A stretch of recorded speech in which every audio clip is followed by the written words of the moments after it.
Huwag mong hawakan ang punong ito, kaya mula sa isang punong dumudugo hanggang sa isang prutas na sumasabog ay narito ang pinakanakakatakot at mapanganib na puno sa buong mundo.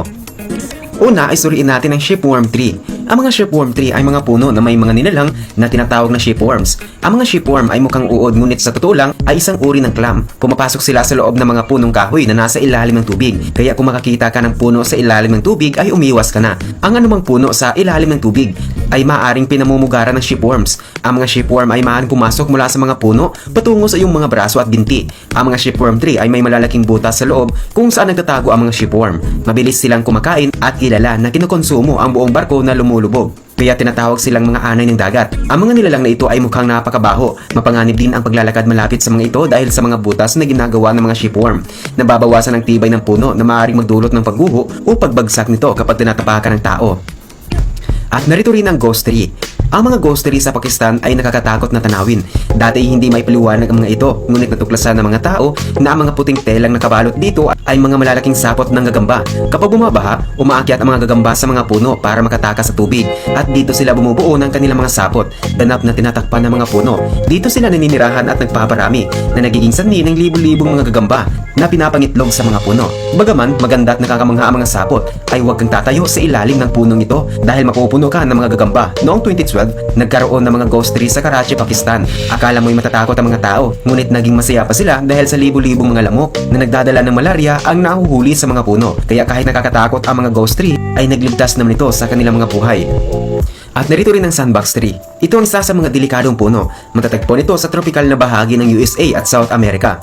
Maaring itong lumaki hanggang sa 100 talampakan at tinatawag na monkey no climb tree dahil sa mga matatalim na tinik nito. Ang mga tinik nito ay maaaring lumaki ng higit sa 1 pulgada at madaling bumaon sa balat ng tao. Ang puno ay naglalabas din ng napaka-toxic na dagta. Isang patak lamang nito ay maaaring magdulot ng pagkabulag kapag pumasok sa mga mata. Ngunit ang mga tinik at dagta nito ay hindi ang pinakamapanganib na bahagi ng puno. Kapag natutuyo ang bunga ng puno, ay sumasabog ito ng napakalakas na maaaring magdulot ng malubhang pinsala sa sinumang nasa malapit.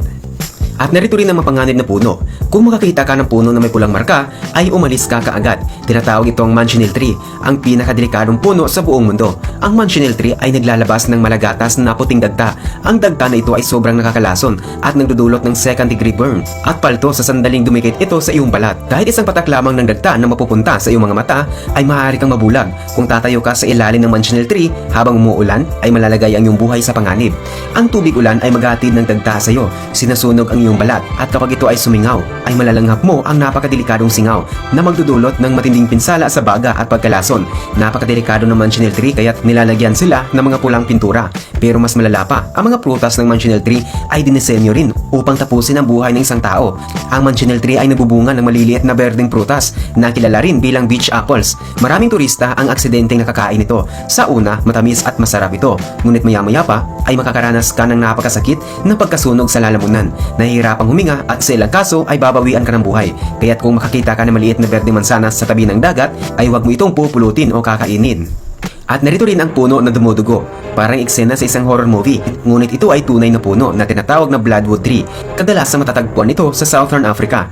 Kapag naputol ang puno, ay naglalabas ito ng pulang dagta. Ang dagta na ito ay nakakamanghang ginagamit upang ayusin ang puno. Magpapatigas ito at aayusin ang bahagi ng naputol. Sa ilang bansa sa Africa, ginagamit ang dagta ng punong ito bilang natural na gamot. Ngunit hindi lamang ang bloodwood trees ang dumudugo, ay narito rin ang dragon blood tree. Kadalasan matatagpuan sa Yemen. Tulad ng bloodwood tree, kapag pinutol ay naglalabas ito ng pulang dagta. Ngunit ang dagta ng dragon blood tree ay napakamapanganib dahil sa mga kimikal na taglay nito. Ito ay isang stimulant na maaaring magdulot ng komplikasyon at maaari ring bawian ng buhay ang mga biktima nito. At narito rin ang stretchionine tree.